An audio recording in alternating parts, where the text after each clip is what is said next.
Hi everyone, so I'm just going to go through this advice for beginner jazz double basses. So the first thing is sound. Sound is the most important thing. Look at chapter 1 of my book, Get It Together. That is included in this post.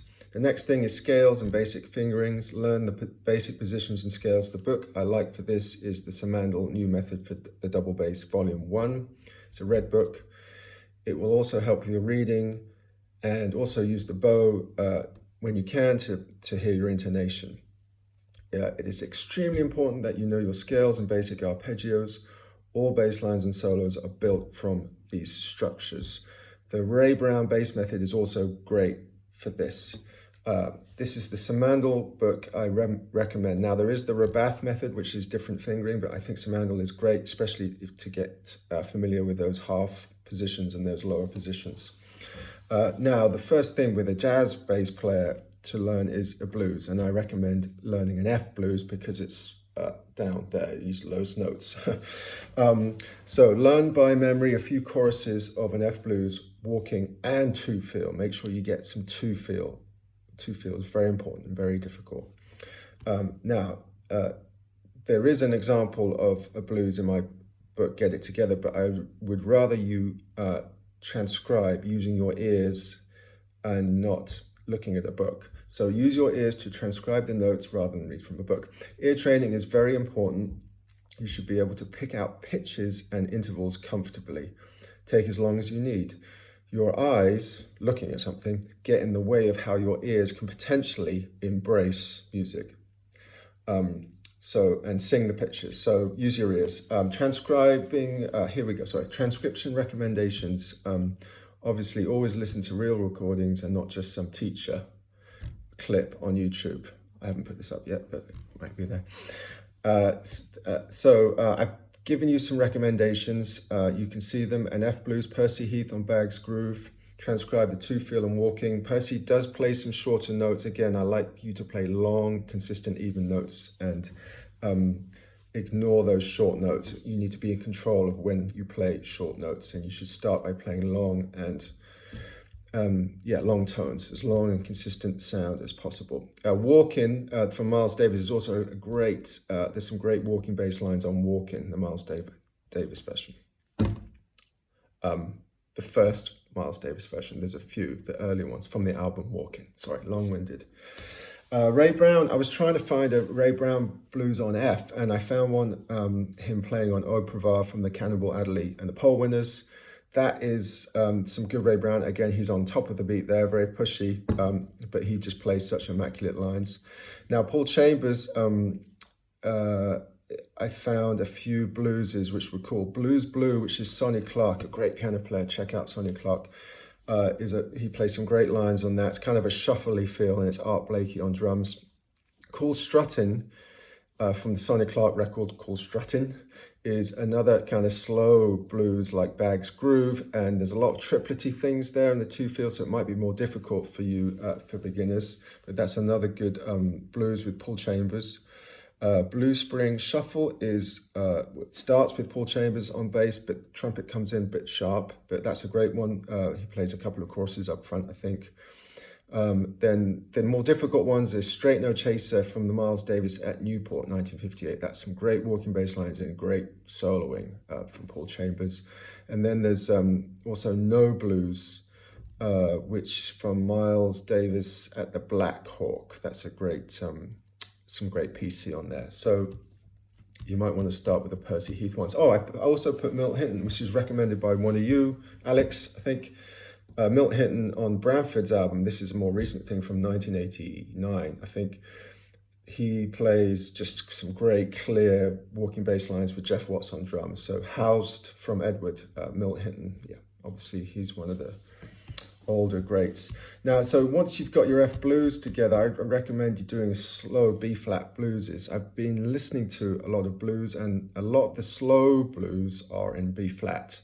What have I written here? Playing on a slow blues is very important. Learn how to switch between subdividing the beat between eighth notes, da, da, da, da, and eighth note triplets, ga, ga, da, da, ga, da, da, da, da.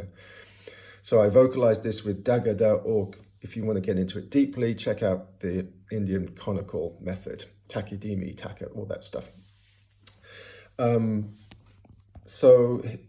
What I love to get my students to do is learn the melody of Misterioso by Thelonious Monk.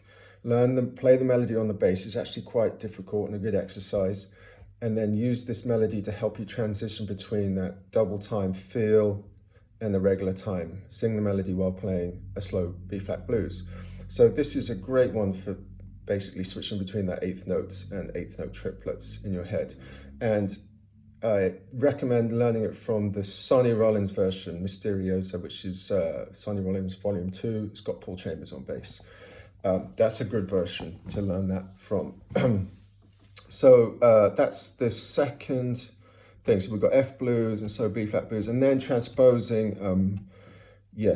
Learn your bass lines in different keys, eventually all keys. Straight No Chaser was written by Thelonious Monk, and he played it in B-flat, and Miles plays it in F.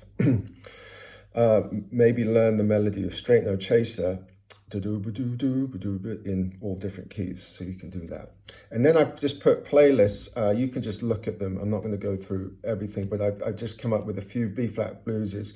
Israel Crosby is a bass player that you really need to check out, especially with Ahmad Jamal, but he plays more on standards there, and there's quite a few changes. So there's not many examples of him just playing a blues, but I did find a very old one on YouTube called I Know the Blues. So I've included Doug Watkins, just sets up Blues 7, just with some nice chorus of walking on your own. Again, playing without the drums and being able to play a groove on your own is very important.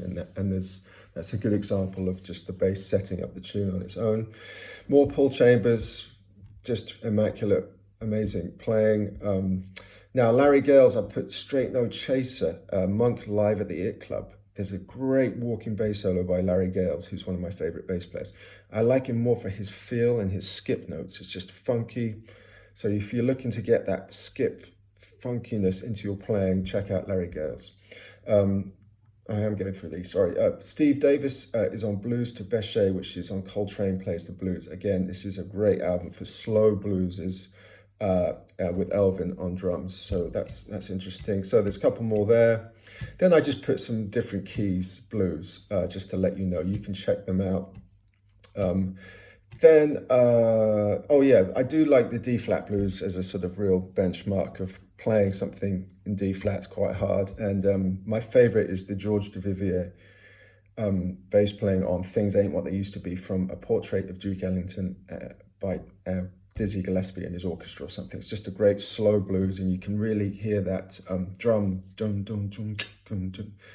kind of beat, and let that kind of seep into you so you can play slow blues. So also then the next thing I put is melody. Singing or humming the melody while you play the roots is a very good way to learn standards. A lot of you have probably seen that Ray Brown video, but there's a video of him giving an example of that on Body and Soul on YouTube. So singing or humming the melody while you play the roots is a very good way to learn standards and keep the tempo and form of a tune. I would start with ballads, learn the melodies by playing them and listening to the recordings. Find the ones you actually like. Now, I've put here two of my favorite ballads. Old Folks from Miles Davis, Someday My Prince Will Come, and You've Changed from Billie Holiday, Lady in Satin. So I did really love these recordings, so that I kind of just let them seep into me. But then I definitely referenced them with a good chart. Yeah, I like the Chuck Shear New Real Books. Find a good chart with a melody written out well. And again, I've told this to a lot of you before, seeing the melody on a page also helped me think of the tune as more than just a bunch of chord symbols. So just find the tunes you like. I've put Body and Soul, Darn That Dream, Mood Indigo, In a Sentimental Mood. Those are 4 ballads I really like and are quite difficult actually. So that's basically the advice. The next steps are learn rhythm changes, to play walking bass on rhythm changes. Then get standards, get that two feel really happening. Listen to Israel Crosby with Ahmed Jamal on the standards. It could happen to you. Check out his two feel, his groove, his lines. Check out Paul Chambers' lines on standards, Ray Brown, and Ron Carter, obviously, on standards. Functional harmony, a book that really helped me was Mark Levine Jazz Piano book. He just explains all these different kind of harmonic jazz concepts. Obviously learn your modes and have an idea of them, and if you can play the piano or guitar and just have a harmony instrument. Then eighth note feel for soloing. Check out Oscar Pettiford, Paul Chambers.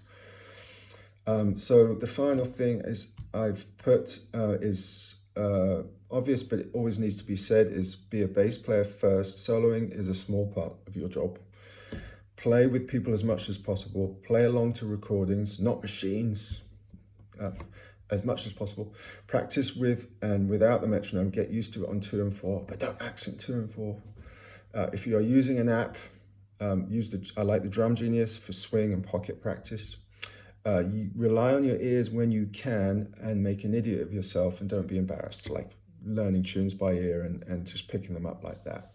And I've put, if in doubt, check out these bass players first. Obviously, there's lots of bass players I'm missing out here, but these ones, I like to think of these ones as being more meticulous than other bass players. And especially as the decades changes, in the 60s and 70s, people were experimenting with different music and kind of stretching out. These bass players were started a bit earlier. Well, except Ron Carter is getting in there. Obviously, he's spanned so many decades. But Israel Crosby is amazing. Oscar Pettiford, Paul Chambers, and Ray Brown. Those are meticulous bass players, and then Ron Carter too, meticulous. And then there's obviously great players I'm missing out, like Jimmy Garrison, Wilbur Ware, that goes on. Yeah,